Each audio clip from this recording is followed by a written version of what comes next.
తెలంగాణపై చేసిన కుట్రలను తన గొప్పలుగా చెప్పుకుంటున్న నేత ఏపీకి సీఎం.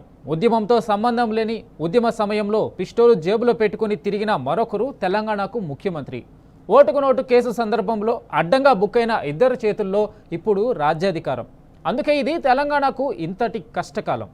మున్ముందు వచ్చేది గడ్డుకాలం. గోదావరి జలాలపై ఇది మరో గండం. బనకచెర్ల కోసం తెలంగాణ హక్కులకు బలిపీఠం. గోదావరి జలాల విషయంలో ఖచ్చితంగా ఇదొక కీలక పరిణామం. ఏపీ ప్రతిపాదిస్తున్న పోలవరం బనకచెర్ల లింకు ప్రాజెక్టు నేపథ్యంలో తెలంగాణ ప్రయోజనాలు ఏమిటి? మన నీటి వాటాపై ఎలాంటి ప్రభావం పడుతుంది? తెలంగాణ ప్రభుత్వం తీసుకోబోతున్న నిర్ణయాలు రాష్ట్ర హక్కులను ఎందుకు కాపాడలేకపోతున్నాయి? మన హక్కులకు రక్షణ కవచంగా నిలబడాల్సిన గుంపు మేస్త్రి కాడిని ఎందుకు మధ్యలోనే వదిలేస్తున్నాడు? రాజకీయ సఖ్యత కోసం నీటి ప్రయోజనాలను బలి చేస్తారా?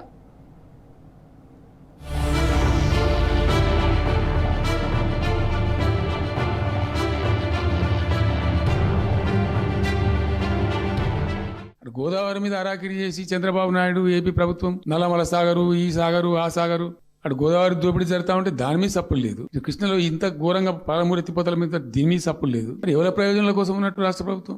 తెలంగాణ రాష్ట్రంపై వేలాడుతోన్న జలఖడ్గం, ప్రాంతేతరుడి ద్రోహానికి ప్రాంతం వాడి వంత, రాజకీయ దుర్నీతితో రాష్ట్రాన్ని రైతాంగాన్ని బలిపెట్టే ఎత్తుగడ, 6 దశాబ్దాలుగా జరిగిన నీటి కుట్రలు మళ్లీ తెరపైకి, బనకచెర్ల ప్రాజెక్టు రూపంలో తెలంగాణ మిగులు జలాలకు ఎసరు, బాబు కుట్రలకు ఆది నుంచి సహకరిస్తూ వస్తోన్న రేవంత్, తెలంగాణ ప్రయోజనాలను బలిపీఠమెక్కిస్తున్న గుంపు మేస్త్రి, నిర్ణయాలు ఆంధ్రోల్లవా మిస్టర్ రేవంత్? ఇది రాష్ట్ర ప్రభుత్వమా? ప్రభుత్వం ఉందా? నిద్రపోతున్నారా? ఇంతసేపు రియల్ ఎస్టేట్ దందా తప్ప ఇంకోటి లేదా? ఇల్టు భూములు ఎట్లా అమ్ముదాం, పల్టు భూములు ఎట్లా అమ్ముదాం? రాష్ట్ర ప్రయోజనాలు, నీళ్లు, రైతులు ఎందుకు ఒక తట్టడి మట్టి తీయలే? ఎవరు అడ్డుపడ్డారు? మీకు ఎవరు కట్టేసారు మీ కాలను? అటు పైసా పని చేయరు, డిపిఆర్ పంపిస్తే సపోర్ట్ చేయరు. ఇలా చివరికి 45 టీఎంసీ అని రాస్తారు. అంటే ఏం కాబోతుంది? ఎవరో ఒత్తిడి ఉంది దీని వెనుక? ఏం కుట్ర దాగుంది ఇది? ఇప్పుడు వాయిస్ అయితే తెలంగాణకు, మరి తెలంగాణకు ఉన్న ప్రభుత్వం మాట్లాడకపోతే ఇంకెవరు మాట్లాడాలా? తెలంగాణకు గోదావరి జలాలపై ఉన్న హక్కులు కేవలం నీటి లెక్కలు కావు. అవి కోట్లాది ప్రజల భవిష్యత్తుకు సంబంధించిన నిర్ణయాలు. సాగునీరు, తాగునీరు, పరిశ్రమలు, రైతుల జీవనం అన్నీ ఈ జలవనరులతోనే ముడిపడి ఉన్నాయి. ఇలాంటి సమయంలో ఆంధ్రప్రదేశ్ రాష్ట్రం చేపడుతున్న భారీ అంతర్రాష్ట్ర జల ప్రాజెక్టుకు తెలంగాణ ప్రభుత్వం సమ్మతి తెలపడం విషాదం కాకుంటే ఇంకేమవుతోంది? కాళోజీ గారు ముందే చెప్పినట్లు ప్రాంతం వాడే తెలంగాణకు చేస్తున్నటువంటి ద్రోహం, తెలంగాణకు జరగబోతున్నటువంటి ద్రోహాన్ని పసిగట్టి బయటపెట్టి దాన్ని నివారించేటువంటి ప్రయత్నం చేస్తా ఉన్నాం. ఒకవేళ ఆ తప్పు జరిగితే తెలంగాణ నీటి చరిత్రలో ఈరోజు ఒక బ్లాక్ డేగా నిలిచిపోతుంది. గోదావరి జలాల అక్రమ తరలింపు విషయంలో బీఆర్ఎస్ పార్టీ మొదటి నుంచి కూడా ఈ రాష్ట్ర ప్రభుత్వాన్ని అప్రమత్తం చేస్తూనే వస్తుంది. ముళ్ళుగట్టబట్టి పొడిస్తే తప్ప ఈ ప్రభుత్వం నిద్రలేస్తలేదు. అది గోదావరి బనకచెర్ల ప్రాజెక్ట్ అయినా, గోదావరి నల్లమల్ల సాగర్ ప్రాజెక్ట్ అయినా జరిగేది మాత్రం గోదావరి జలాల దోపిడీ, జరిగేది మాత్రం తెలంగాణకు నష్టం. తెలంగాణకు కావాల్సిన నీటి వాటా, ప్రాజెక్టుల అనుమతులు, ట్రిబ్యునల్ అంశాలు, పెండింగ్ వివాదాలు ఉంటే బనకచెర్ల లింకుకు ఆమోదమే అసలు సమస్య. గురుదక్షిణ కోసమే గోదావరిపై ఉన్న మన హక్కులను రేవంత్ ధారపోస్తున్నాడు. స్నేహం కోసం సాగునీటి భవిష్యత్తును పనంగా పెడుతున్నాడు. తెలంగాణ హక్కులను కాపాడేలా వ్యవహరించాల్సిన కేంద్రం కూడా రాష్ట్రాల మధ్య రాజకీయ రాజీకి వేదికగా మారుతుంది. ఒకవేళ ఏపీ తెలంగాణ మధ్య అవగాహన ఒప్పందం నిజంగానే కుదిరితే దాని ప్రతి అంశం ప్రజలకు తెలియజెప్పాలి కదా. ఎందుకీ దాగుడు మూతలు, ఎందుకీ దొంగ నాటకాలు?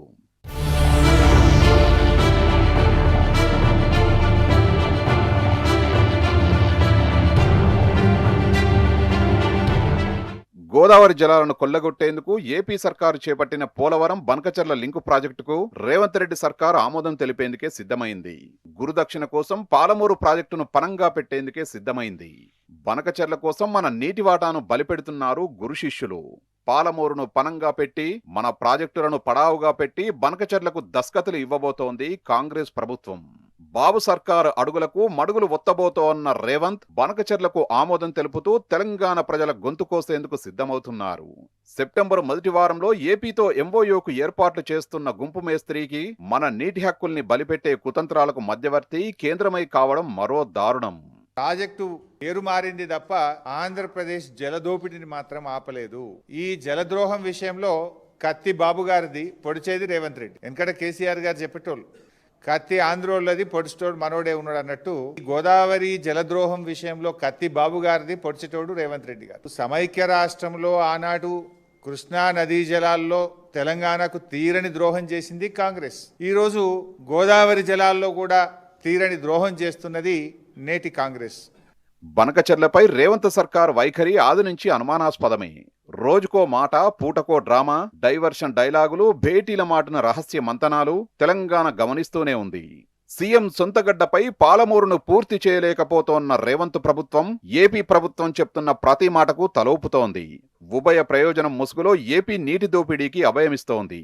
బనకచెర్ల, నల్లమల సాగర్, ముచ్చుమర్రి, వెలిగొండలో ఒక్కొక్కటిగా జల ఖడ్గాలు దించబోతోంది.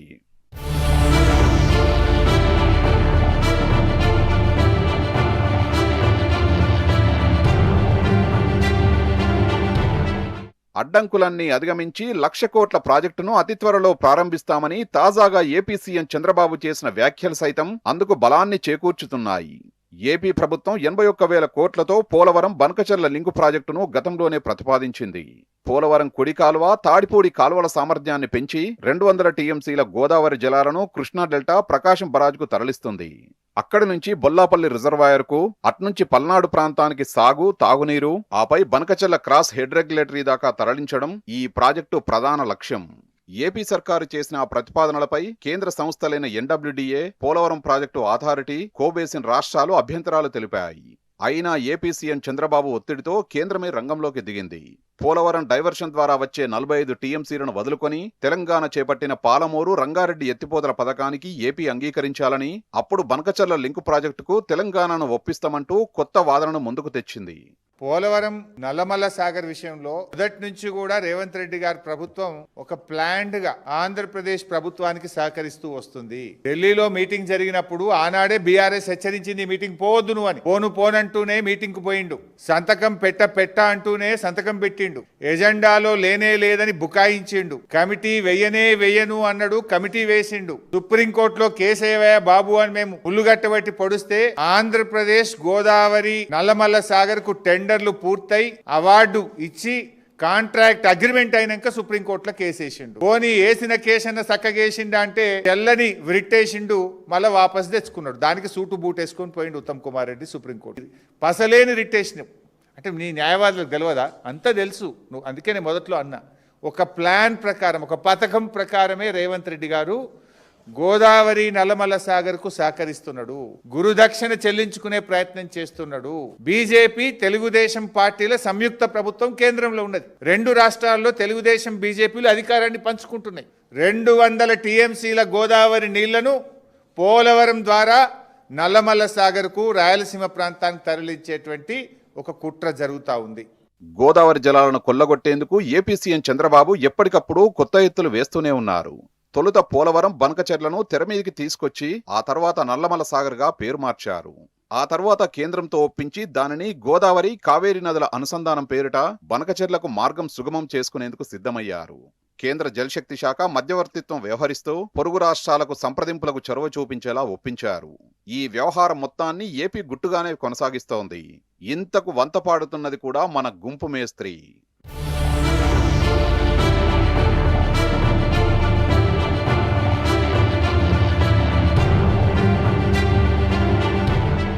బనకచెర్లను తెరమీదికి తీసుకురాగానే తొలుత కేంద్ర సంస్థలైన సిడబ్ల్యూసి, ఎన్డబ్ల్యూడీఏ, జీఆర్ఎంబీ, కేఆర్ఎంబీ తదితర సంస్థలే తీవ్ర అభ్యంతరాలు వ్యక్తం చేశాయి. తెలంగాణ ప్రభుత్వం సైతం బేషరతుగా వ్యతిరేకిస్తుందని ఇంజనీర్లు భావించగా, అందుకు భిన్నంగా ఏపీతో చర్చలకు సిద్ధమంటూ స్వయంగా ముఖ్యమంత్రి రేవంత్ రెడ్డి ప్రకటించాడు.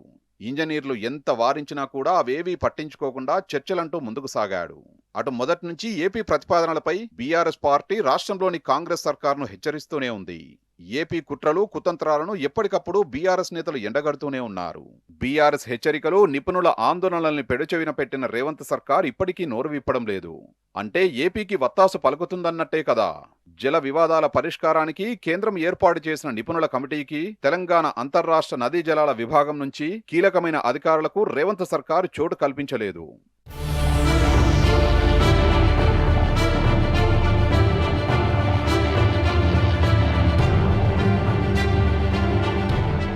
అయితే తెలంగాణ ప్రాజెక్టులను వ్యతిరేకించి జల హక్కులను కాలరాసేందుకు యత్నించిన ఆదిత్యనాథ్ దాస్నే నిపుణుల కమిటీకి సిఫారసు చేసింది. ఆనాటి నుంచి రాష్ట్ర ఇంజనీర్లతో సంబంధమే లేకుండా ఆదిత్యనాథ్ దాస్ ఒక్కరే కేంద్రంతో ఏపీతో గుట్టుగా వ్యవహారాన్ని సాగిస్తూ వచ్చారు.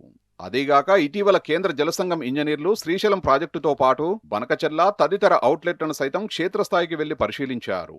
ఆ తర్వాతే సదరన్ జోనల్ కౌన్సిల్ సమావేశం కొనసాగింది. తాజాగా కేంద్ర జలశక్తి శాఖ ఒప్పందాలకు దస్త్రాల్ని సిద్ధం చేస్తోంది. ఏపీ ప్రతిపాదనలకు తెలంగాణలోని రేవంత్ సర్కార్ గ్రీన్ సిగ్నల్ ఇచ్చినట్లు సమాచారం. ఇటీవల తమిళనాడు వేదికగా కేంద్ర హోంశాఖ మంత్రి అమిత్ షా నేతృత్వంలో దక్షిణాది రాష్ట్రాల సమావేశం సందర్భంగానే కేంద్ర జలశక్తి శాఖ అధికారులే స్వయంగా ఈ విషయాన్ని నిర్ధారించారు. సెప్టెంబర్ తొలివారంలోనే కేంద్రం సమక్షంలో నిర్వహించనున్న ప్రత్యేక సమావేశంలోనే రేవంత్ ఏపీ సీఎం చంద్రబాబు ఆ ఒప్పందాలపై సంతకాలు పెట్టేందుకు ముహూర్తం ఖరారైందని సమాచారం.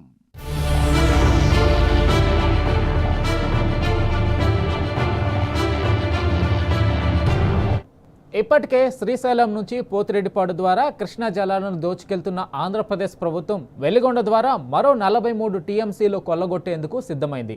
వెలిగొండ ప్రాజెక్టు ప్రారంభానికి సన్నాహాలు చేస్తుంది.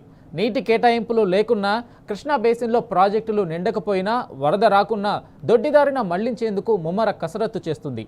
తెలంగాణకు తీరని జలద్రోహానికి ఒడిగడుతుంది. నిబంధనలను కాలరాస్తూ ఆంధ్రప్రదేశ్ సర్కారు నీళ్లు తీసుకెళ్లేందుకు యత్నిస్తుంటే రేవంత్ సర్కారు నిద్దమత్తులో జోగుతుంది. అక్రమ తరలింపును అడ్డుకోకుండా నిమ్మకు నీరెత్తినట్లు వ్యవహరిస్తుంది.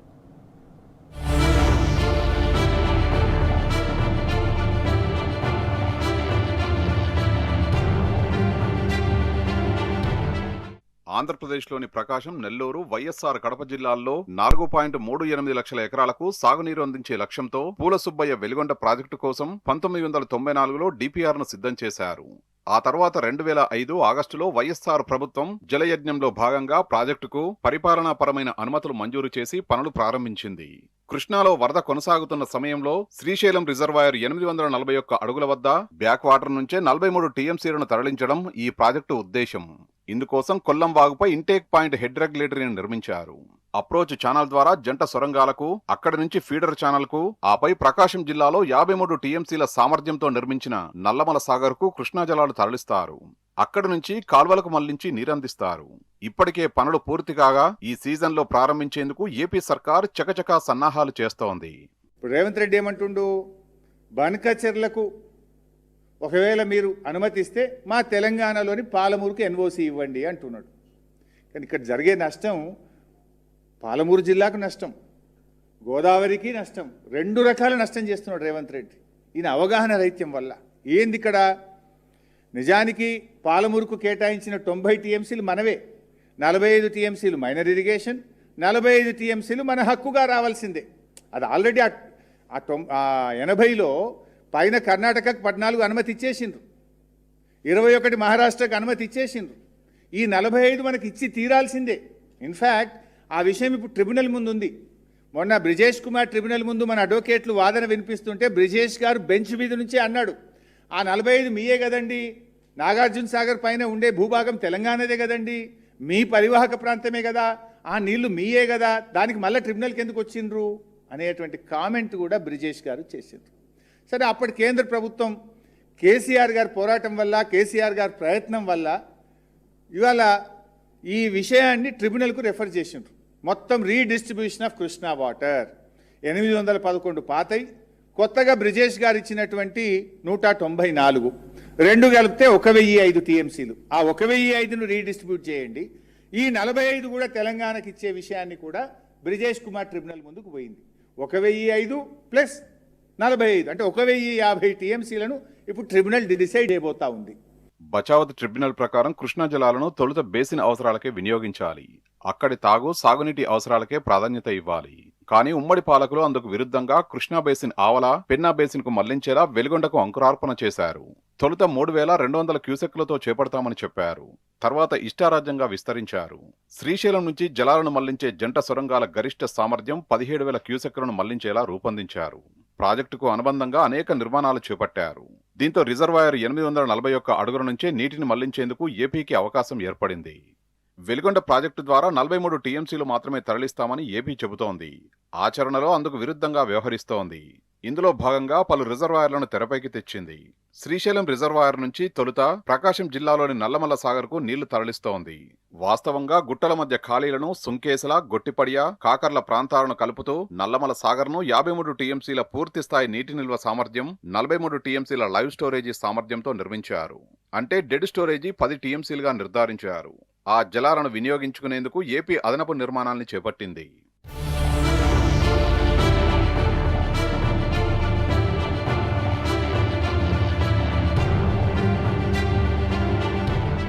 ఇక నల్లమల్ల సాగర్ నుంచే నీటిని తరలించేందుకు 3 బ్రాంచ్ కెనాల్స్ ఉంటాయి.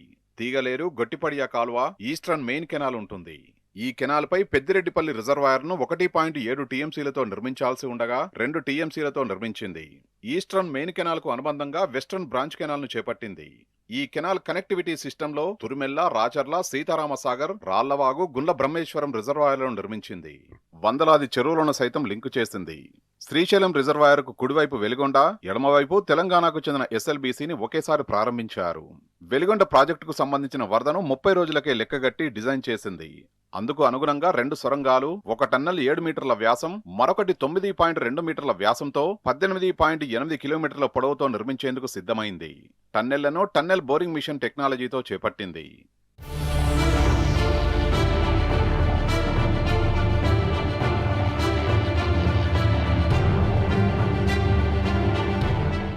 కానీ తెలంగాణకు సంబంధించి ఎస్ఎల్బీసీ ప్రాజెక్టుకు వరద రోజులను 90గా లెక్కగట్టి డిజైన్ చేసి నాటి కాంగ్రెస్ ప్రభుత్వమే ద్రోహం చేసింది. ఒకే రిజర్వాయర్, ఒకే నదిపై 2 ప్రాజెక్టులకు వేరువేరుగా వరద రోజుల్ని లెక్కగట్టడం చరిత్రలోనే ఎక్కడా లేదు. వెలిగొండ ప్రాజెక్టు నీటి సామర్థ్య లక్ష్యం 17,000 క్యూసెక్కులు కాగా ఎస్ఎల్బీసీ సొరంగం నీటి తరలింపు సామర్థ్యం 4,000 క్యూసెక్కులే. ఈ విధంగా తెలంగాణకు పూర్తిగా ద్రోహం తలపెట్టింది. నేడు కూడా కాంగ్రెస్ మళ్లీ తీరని విద్రోహాన్ని తలపెడుతోంది. అనుమతులు లేకున్నా, వరద రాకున్నా వెలిగొండ ప్రాజెక్టును ప్రారంభించి నీళ్లు ఎత్తుకెళ్లేందుకు ఏపీ సన్నాహాలు చేస్తుంటే నిలువరించాల్సిన రేవంత్ సర్కార్ చేష్టలుడిగి చూస్తోంది. శ్రీశైలం నుంచి తెలుగు గంగ ప్రాజెక్టుకు 15 టీఎంసీలు, శ్రీశైలం కుడికాలువ 19 టీఎంసీలు, మొత్తంగా 34 టీఎంసీలు మళ్లించుకునేందుకు ఏపీకి అనుమతి ఉంది. కానీ వరద జలాల పేరిట హంద్రి, నీవా సుజల స్రవంతి, గాలేరు నగరి సుజల స్రవంతి, మల్యాల, ముచ్చుమర్రి ఇతరత్రా లిఫ్టుల ద్వారా ఇప్పటికే కేటాయింపునకు మించి జలాల్ని తరలిస్తోంది.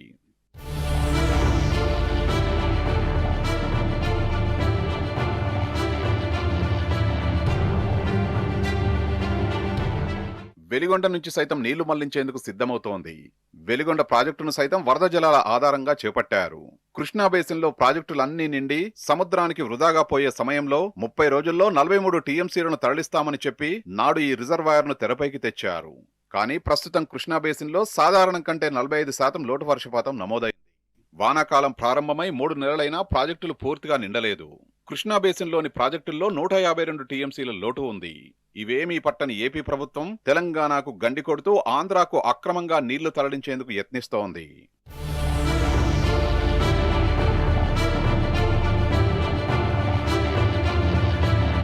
మరోవైపు కృష్ణానది జలాలను ఆంధ్రప్రదేశ్ ప్రభుత్వం చెరబడుతుంది. కృష్ణానది యాజమాన్య బోర్డు కండ్లు గప్పి పెద్ద ఎత్తున నీటి దోపిడీకి పాల్పడుతుంది. వచ్చిన వరదను వచ్చినట్టే తరలించి శ్రీశైలం ప్రాజెక్టు నిండకుండా అడ్డుపడుతుంది. జూరాల నుంచి వచ్చిన వరదను వచ్చినట్టే నింపి ఉంటే ఈ పాటికి శ్రీశైలం గేట్లు ఎత్తేవారు. కానీ చంద్రబాబు సర్కారు వరద ప్రారంభం కాగానే హంద్రీనీవా సుజల స్రవంతి, మల్యాల, ముచ్చుమర్రి, సుంకేసల, పోతిరెడ్డిపాడు స్టేజ్ 1, స్టేజ్ 2కు వందలాది క్యూసెక్ల నీటిని యథేచ్ఛగా మళ్లిస్తుంది.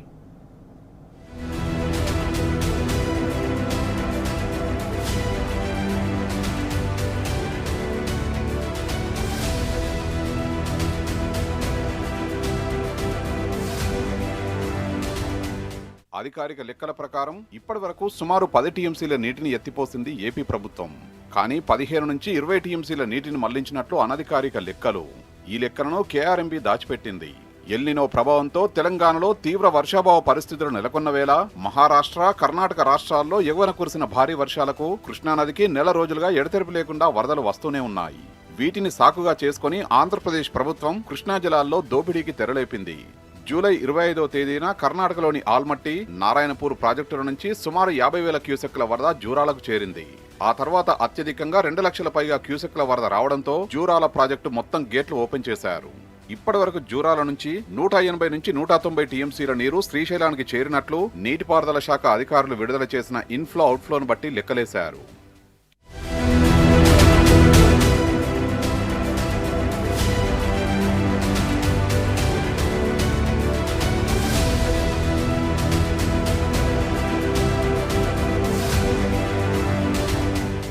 శ్రీశైలం ప్రాజెక్టు పూర్తి స్థాయి నీటి మట్టం 885 అడుగులు, నిల్వ సామర్థ్యం 215 టీఎంసీలు కాగా ప్రస్తుతం 867 అడుగులు 167 టీఎంసీలు ఉన్నాయి. అయితే ఇటు జూరాల ప్రాజెక్టు నుంచి వెలువడే లెక్కల్లో కూడా ఏపీ ప్రభుత్వ ప్రమేయం ఉండొచ్చనే అనుమానాలు వ్యక్తమవుతున్నాయి. నెల రోజులుగా వరదలు వస్తున్నా మన ప్రాజెక్టులకు మాత్రం ఇప్పటి వరకు 9 టీఎంసీలే ఎత్తిపోశారు. ఇందులో అత్యధికంగా నెట్టెంపాడుకు 2883 టీఎంసీలు, భీమా, కల్వకుర్తికి చెరో 1.50 టీఎంసీల చొప్పున ఎత్తిపోశారు. నెల రోజులుగా మోటార్లు ఆన్ చేస్తే ఉమ్మడి జిల్లాలోని ప్రధాన ప్రాజెక్టులకు ఎత్తిపోసిన టీఎంసీలు ఇవి. అదే ఏపీ సర్కారు ఒక్కసారి మళ్లిస్తే పోతిరెడ్డిపాడు నుంచి రోజుకు 8 టీఎంసీలు దిగువకు వెళ్తాయి. మిగతా ప్రాజెక్టులకు మళ్లించిన నీటిని చూస్తే కళ్ళు బైర్లు కమ్మడం ఖాయం.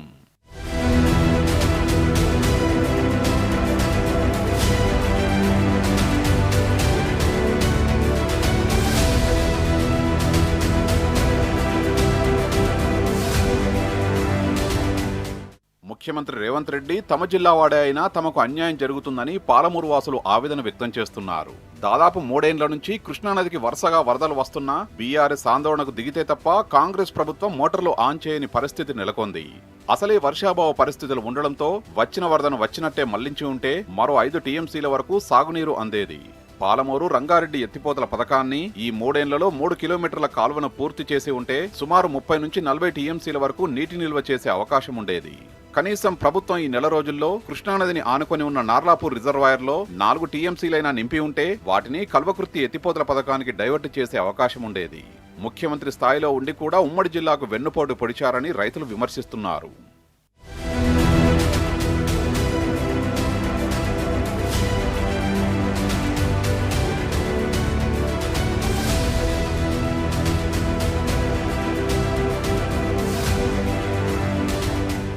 కృష్ణానదికి భారీ వరద వస్తున్నప్పటికీ జూరాల కుడి ఎడమ కాల్వలకు నీళ్లు విడుదల చేయకుండా నీటిపారుదల శాఖ అధికారులు ప్రభుత్వ ఆదేశాలు లేవంటూ మౌనం దాల్చారు. దీంతో మాజీ మంత్రి సింగిరెడ్డి నిరంజన్ రెడ్డి, మక్తల్ మాజీ ఎమ్మెల్యే చిట్టెం రామ్మోహన్ రెడ్డి తూములను తెరుస్తామని హెచ్చరించడంతో ఎట్టకేలకు కుడి ఎడమ కాల్వలకు సైతం నీటిని వదిలారు. భీమా ఫేజ్ 2 ప్రాజెక్టుకు కూడా నీటిని వదలకుండా తాత్సారం చేయడంతో మళ్లీ అల్టిమేటం ఇవ్వాల్సిన పరిస్థితి వచ్చింది. అదే గత కేసీఆర్ ప్రభుత్వ హయాంలో అయితే వరద వస్తున్నట్టు తెలియగానే అధికారులకు ముందస్తు సమాచారం అందించేవాళ్లు. వచ్చిన వరదను వచ్చినట్టే మళ్లించాలని ఆదేశాలు ఇచ్చేవాళ్లు. దీంతో గత 8 ఏళ్లుగా ఉమ్మడి మహబూబ్ నగర్ జిల్లాలో ఎన్నడూ లేని విధంగా ప్రాజెక్టుల కింద సుమారు 10 లక్షల ఎకరాల వరకు సాగు చేశారు. అంతేకాకుండా చెరువుల్ని నింపి ఎప్పటికప్పుడు పరిస్థితిని సమీక్షించేవారు. దీంతో ఉమ్మడి జిల్లాలో మరో 8 లక్షల వరకు సాగై ఏకంగా 18 లక్షల ఎకరాల వరకు రికార్డు స్థాయిలో పంటలు పండాయి.